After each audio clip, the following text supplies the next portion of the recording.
पंचकूला में राज्य स्तरीय सांस्कृतिक सांध्य कार्यक्रम का किया गया आयोजन। सीएम मनोहर लाल ने की कार्यक्रम में शिरकत। हरियाणा दिवस की पूर्व संध्या पर प्रदेश के कई हिस्सों में कार्यक्रम का हुआ आयोजन। सीएम मनोहर लाल से मिलने पहुंचे सोनीपत के किसान। खराब हुई फसलों के बारे में मुख्यमंत्री को दी जानकारी। सीएम ने दिया जल्द गिरदावरी का आश्वासन।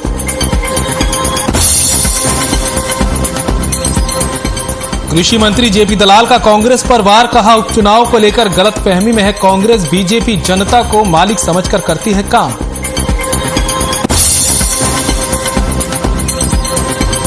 पलवल में बिजली विभाग की लापरवाही ने ली मासूम की जान। हाई टेंशन तारों की चपेट में आने से 3 साल की बच्ची की मौत। शिकायतों के बाद भी नहीं हटाई गई थी तारें।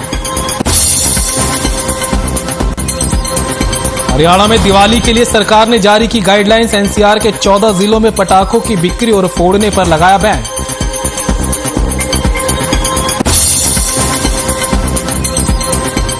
त्योहारी सीजन में एक्शन मोड में सीएम फ्लाइंग टीम। दूध पनीर की डेयरियों पर मारा टीम ने छापा। सीएम फ्लाइंग टीम ने कलेक्ट किए सैंपल।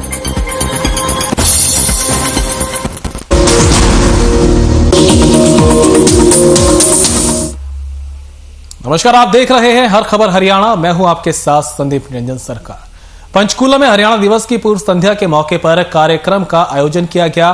पंचकूला के सेक्टर 5 स्थित इंद्रधनुष ऑडिटोरियम में आजादी के अमृत महोत्सव की श्रृंखला में राज्य स्तरीय सांस्कृतिक कार्यक्रम का आयोजन किया गया, जिसमें मुख्यमंत्री मनोहर लाल ने बतौर मुख्य अतिथि शिरकत की। सीएम समेत कार्यक्रम में हरियाणा विधानसभा स्पीकर ज्ञानचंद गुप्ता भी उपस्थित रहे।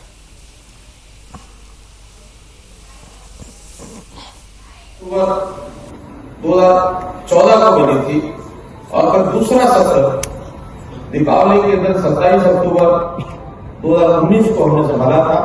तो 5 और 2 7 वर्ष का ये कार्यकाल, ये भी 3 दिन पहले हमारा पूरा हुआ। 8वें वर्ष में हमने प्रवेश किया।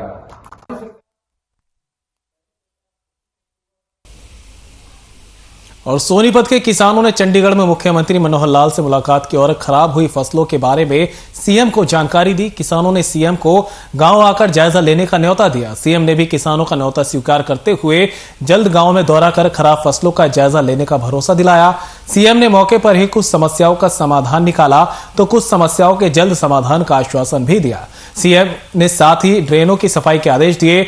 बिजली का उचित प्रबंध और गिरदावरी के तुरंत आदेश दिए गए। तो वहीं झरोटी और आसपास के 18 गांवों के किसानों ने जनसभा के आयोजन का ऐलान किया। किसानों ने कहा कि उन्हें सीएम से पूरी उम्मीदें हैं।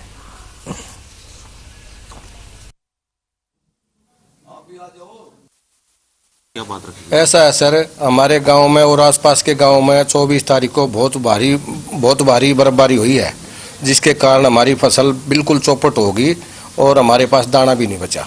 खेतों में पानी भरा हुआ है। और आज हमारे गांव के आसपास के सरपंच, मौजूद आदमी, हरिजन, वाल्मीकि, हम सब मिलकर सीएम साहब के पास आए हैं। आज हमारा बहुत ही अच्छा स्वागत किया। हम आज 60 साल की उम्र में पहली बार सीएम साहब से मिले हैं। हमने तो ऐसा भगवान दिखाई दिया जैसे बस पूछो मत ना। हमारे को तो हम तो अपने आंसू नहीं डांट सकते खुशी के कारण। आज सीएम ने हमारा इतना स्वागत किया है और हमारे अनुसार 6 तारीख को हमारे गाँव में निमंत्रण हमने दिया, वो उसने स्वीकार किया है। हाँ, मैं राजवीर दैया, ब्लॉक चेयरमैन खरखोदा। 24 तारीख को हमारे आसपास के क्षेत्र में बहुत ज़्यादा ओलावृष्टि हुई है और बहुत ज़्यादा बारिश हुई है। तो आसपास के गांव पंचायत इकट्ठी हुई थी झरोठी गांव में। चारों तरफ के सरपंच आ रहे थे, मौजूद आदमी आ रहे थे। तो हमने एक सर्व समिति से एक निर्णय लिया गया, जिसमें हम आज अपने मुख्यमंत्री मनोहर लाल खट्टर जी से मिलने आए और हमने आकर अपनी समस्या बताई। तो उसने कुछ समस्या तो अभी हमारे सामने टेलीफोन करके और उनका समाधान कर दिया। जैसे ड्रोनों की सफाई, 24 घंटे बिजली और गिरदावरी के आदेश हमारे सामने मुख्यमंत्री जी ने डीसी साहब को दे दिए गए हैं।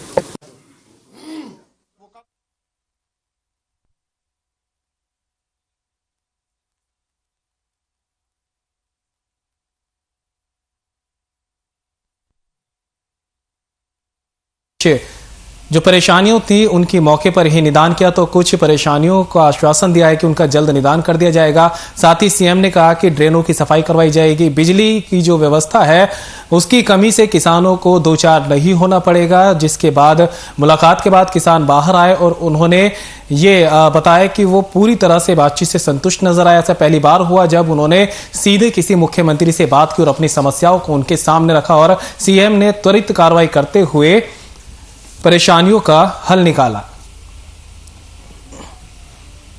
और अब बात फरीदाबाद की, जहां फरीदाबाद में आजादी के अमृत महोत्सव की श्रृंखला में हरियाणा दिवस की पूर्व संध्या पर HSVP कॉन्वेंट सेंटर में सेक्टर 12 में आयोजित कार्यक्रम में पहुंचे केंद्रीय राज्य मंत्री कृष्णपाल गुर्जर, हरियाणा के कैबिनेट मंत्री मूलचंद शर्मा, विधायक राजेश नागर, अधिकारी मौजूद रहे। वहीं दीप प्रज्वलन कर वंदे मातरम और देशभक्ति के गीतों के साथ कार्यक्रम की शुरुआत की गई।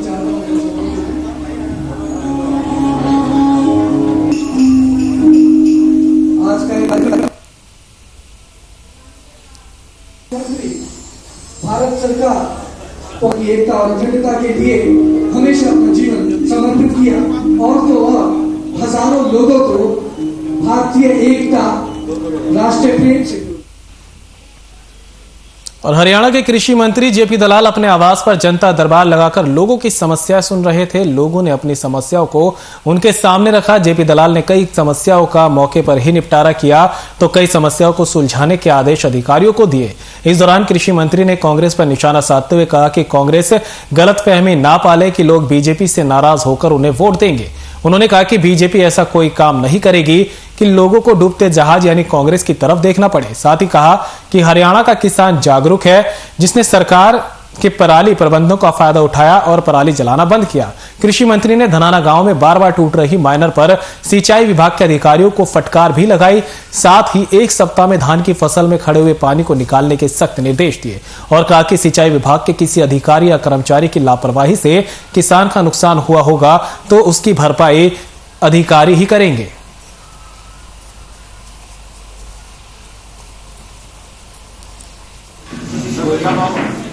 तो हरियाणा के कृषि मंत्री जेपी दलाल ने अपने आवास पर जन समस्या सुनी, जनता दरबार लगाया और लोगों ने जब अपनी समस्या उनको बताई तो कुछ समस्याओं का मौके पर ही निपटारा किया गया तो कुछ के आदेश अधिकारियों को दिए गए निपटारे के लिए। साथ ही उन्होंने कांग्रेस पर एक जमकर निशाना साधा। उन्होंने कहा कि बीजेपी किसान हितैषी सरकार है और लगातार जनता के हितों में काम करती है, तो कांग्रेस ये भूल जाए कि वो किसी तरह का फायदा उठाकर जो है सत्ता में काबिज होने के जो सपने देख रही है वो आने वाले 7-8 साल तक देख सकेगी, क्योंकि जनता का भरोसा बीजेपी के ऊपर है। साथ ही उन्होंने कांग्रेस पर और कई जमकर निशाने साधे और कहा कि हरियाणा का किसान जागरूक है, जिसने सरकार के पराली प्रबंधों का फायदा उठाया और अब पराली जलाने के जो मामले हैं काफी कम हुए हैं। किसान परालियों को बेच रहा है और अपनी आमदनी को बढ़ा रहा है।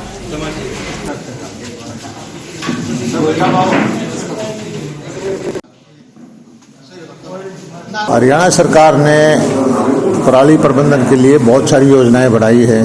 हमने पराली कंज्यूम हो उसके लिए यूनिट लगवाई हैं, गैस के प्लांट लगवाए हैं, पावर के प्लांट लगवाए हैं। इंडियन ऑयल ने एथेनॉल का प्लांट भी लगाया है जो चालू हो जाएगा। 3-4 जनों की पराली तो वो अकेला ही कंज्यूम कर लेगा। और जो बेलर दिए हैं, कल ही मैं आया था चंडीगढ़ से, यहाँ पर रास्ते में देखता आया हर जगह हर खेत में गांठ बना रखी है और किसान भाइयों को समझ में आ गया कि भाई जो पराली से उसको आमदनी भी हो सकती है और 1000 रुपये प्रति एकड़ के हिसाब से सरकार देती है। पराली उसकी बिकती भी है और उसको ये भी पता है कि जो पराली में अगर आग लगाते हैं तो जो मित्र जीव हैं वो मर जाते हैं, धरती की उर्वरा शक्ति कम हो जाती है।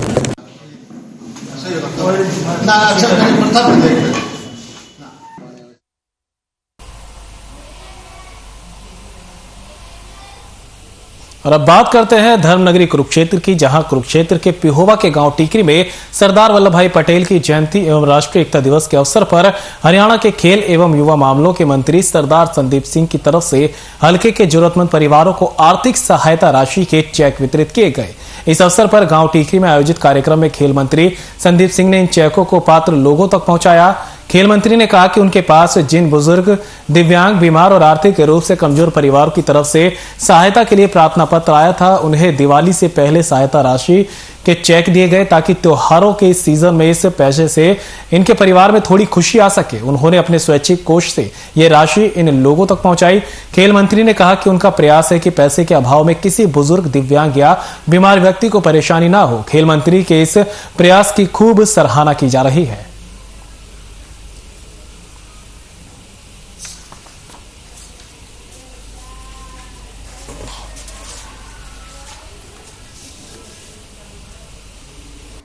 पहले जब मैं जॉब भी करता था तो एक चीज़ सामने आती थी कि जब दिवाली आती है तो सब लोग बोनस मांगते हैं। दिवाली के लिए कुछ न कुछ ज़रूरतें होती हैं। दिवाली के अंदर त्यौहार है हमारा हिंदू धर्म का, हमारे भारतीय सभ्यता का, हमारे हर धर्म के साथ, सिख धर्म के साथ, हर धर्म के साथ जुड़ा हुआ ये एक त्यौहार है। तो इस त्यौहार के अंदर सभी को होता है कि हम अपने परिवार में खुशियाँ लेकर जाएं, तो कहीं ना कहीं ज़रूरतें होती हैं। तो ये हमारा पेटी ग्रांट की तरफ से कई परिवारों के लिए जो उनकी मांग थी तो वो मुझे ये था कि दिवाली से पहले इन तक पहुँचे। तो तकरीबन 55 परिवारों के लिए ये पेहवा हल्के के लोगों को दिया गया है। मेरा एक छोटी सी पहल है और इस छोटी सी पहल से अगर लोगों के घरों में खुशी मिलती है तो वो मेरे मन को भी खुशी मिलती है।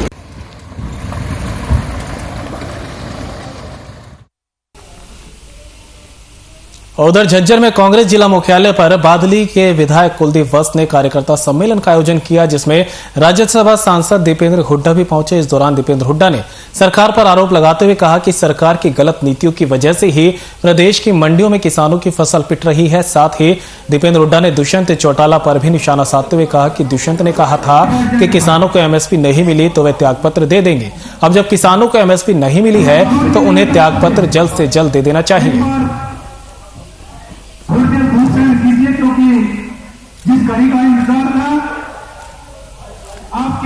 तो झज्जर में कांग्रेस जिला मुख्यालय पर बादली के विधायक कुलदीप वस्त की तरफ से कार्यकर्ता सम्मेलन का आयोजन किया गया था। इस आयोजन में कांग्रेस के राज्यसभा सांसद दीपेंद्र हुड्डा भी पहुंचे थे, जहां उन्होंने एक तरफ अपनी सरकार की बातें जो कार्यकर्ताओं के सामने रखी, तो वहीं दूसरी तरफ सरकार पर भी जमकर निशाना साधा। साथ ही दीपेंद्र हुड्डा ने कहा कि सरकार की गलत नीतियों का खामियाजा ही जनता को भुगतना पड़ रहा है। तो वहीं उन्होंने उप मुख्यमंत्री दुष्यंत चौटाला को भी घेरा और कहा कि एमएसपी ना मिलने पर उन्होंने इस्तीफा देने तक की बात कही थी, जो अभी तक उन्होंने पूरी नहीं की। और तिगांव विधानसभा क्षेत्र के विधायक राजेश नागर ने सेक्टर 86 के शिरडी साईं मंदिर में आयोजित रोजगार मेले में शिरकत की। विधायक राजेश नागर ने बताया कि इस रोजगार मेले की बहुत आवश्यकता थी। बेरोजगार युवाओं को ऐसे अवसर मिलते रहने चाहिए जिससे वो अपनी प्रतिभाओं को उजागर कर सके। वहीं वार्ड नंबर 28 के पार्षद नरेश नंबरदार के सहयोग से रोजगार मेला लगाया गया। 200 बच्चों के साक्षात्कार इस रोजगार मेले में दिए गए, जहां पर 100 बच्चों का सिलेक्शन हुआ और उन्हें तुरंत अपॉइंटमेंट लेटर दिया गया। विधायक राजेश नागर ने बताया कि हम आगे भी इस तरह के रोजगार मेले लगाते रहेंगे ताकि बेरोजगार युवक अपने रास्ते से ना भटके और देश हित में कार्य करें।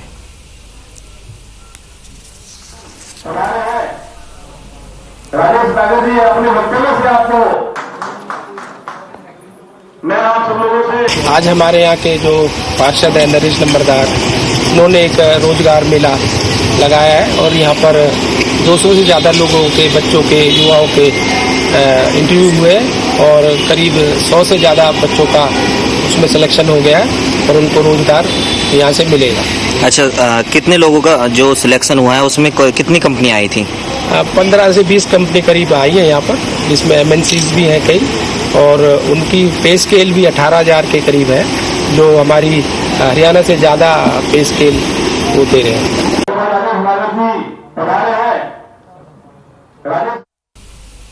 तो वहीं लोहारू हलके के सिवानी कैनाल के पंप हाउसों को दुरुस्त करने के लिए अधिकारियों को 50 से 60 करोड़ रुपए का एस्टीमेट बनाने के निर्देश दिए गए हैं। पंप सेट बदलने के बाद तोशाम और सिवानी क्षेत्र में पानी की आपूर्ति होगी, जिससे किसानों को फायदा होगा। वहीं बहुत गांव से गला घोंटू और मुंह खुर रोग के पशुओं के टीकाकरण की भी शुरुआत की। कृषि मंत्री ने कहा कि पूरे प्रदेश में अभियान चलाया जाएगा। मंत्री ने लोगों की समस्याएं सुनी और उनके हल के निर्देश दिए। साथ ही बहल के बाजार के दुकानदारों और व्यापारियों को दीपावली की शुभकामनाएं दी।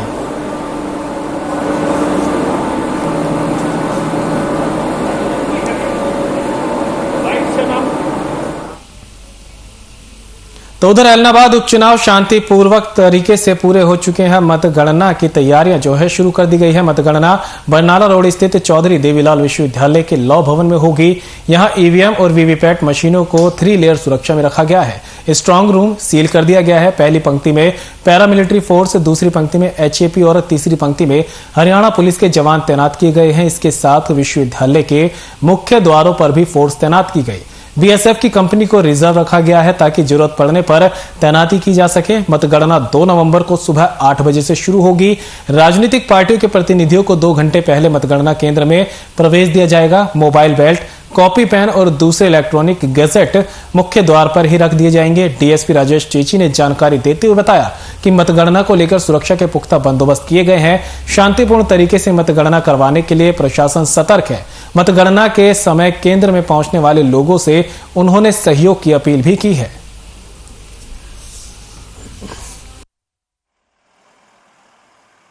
इसमें जैसा कि इलेक्शन कमीशन की गाइडलाइंस हैं कि 3 लेयर में सुरक्षा होगी। तो इसमें पहला घेरा जो है पैरामिलिट्री का रहता है स्ट्रांग रूम के चारों तरफ, और उसके बाद दूसरा घेरा आर्मेड पुलिस या आईआरबी, तो हमने एचएपी आर्मी की जो लगाई है एक प्लाटून, और उसके तीसरा घेरा होता है हमारा हरियाणा पुलिस का।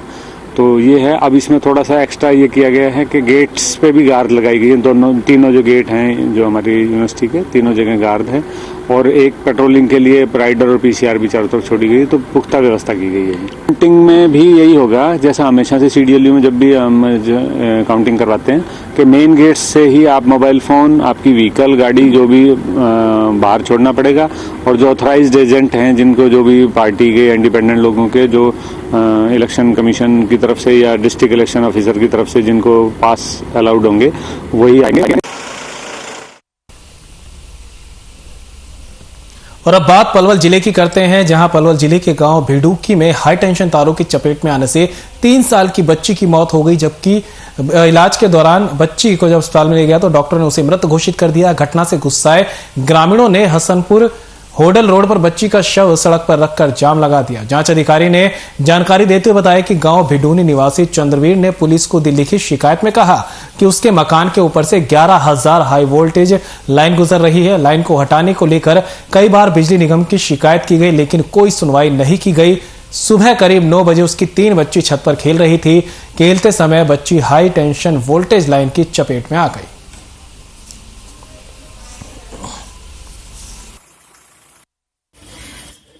मुकदमा दर्ज है इसमें जी। करंट लगने से मौत हुई, इसकी बिजली का करंट लगने से बच्चे की मौत हुई। कैसे लगा ये, क्या मामला? वो तार जा रहे हैं उस मकान के ऊपर के, वो कोई टच हो गया। अच्छा, तो अब आपने क्या कार्रवाई करी? मुकदमा दर्ज है 304 है। अच्छा, बिजली बोर्ड एसडीओ एक्शन और लाइनमैन इनके खिलाफ।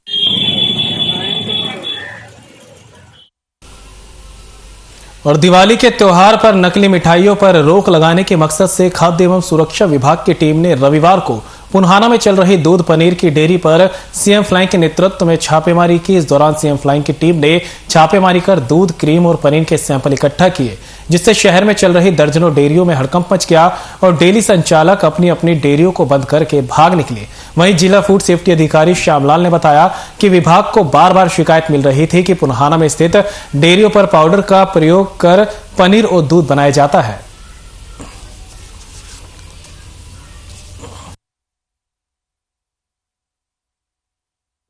यहाँ से 3 सैंपल लिए हैं, एक पेडगी है। मैं डिस्ट्रिक्ट फूड सेफ्टी ऑफिसर हूँ, सीएम फ्लाइंग के साथ आए हैं। ये पनीर की जो जितनी भी डेयरियां हैं आसपास, सबकी बहुत ज्यादा शिकायत जारी है सीएम फ्लाइंग के पास। तो ये हमने यहाँ से 3 सैंपल लिए हैं, एक पनीर का है, एक क्रीम का है और एक दूध का है। और इससे पहले भी एक नसीम डेयरी है अपने पुन्हाना में ही, वहीं गए थे, वहां पे भी 3 सैंपल लिए, सबने रेड किए हैं।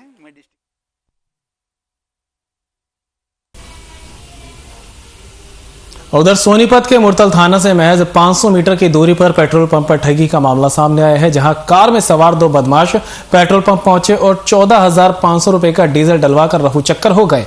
बदमाशों की करतूत सीसीटीवी में कैद हो गई। मामले में पुलिस को शिकायत दे दी गई है, जिसके बाद पुलिस ने जांच शुरू कर दी है।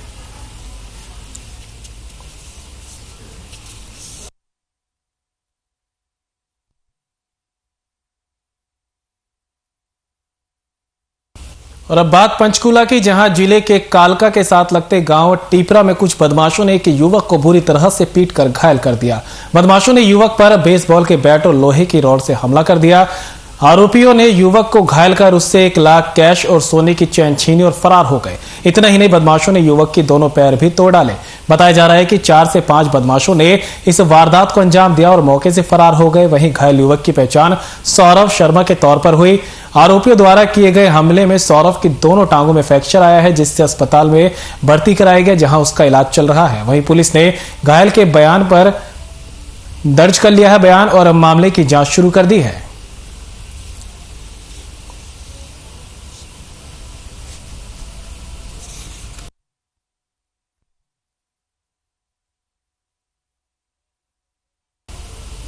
और फिलहाल यह वक्त तो चला एक छोटे से ब्रेक का, कहीं मत जाइएगा। ब्रेक के बाद जल्द होंगे हाजिर।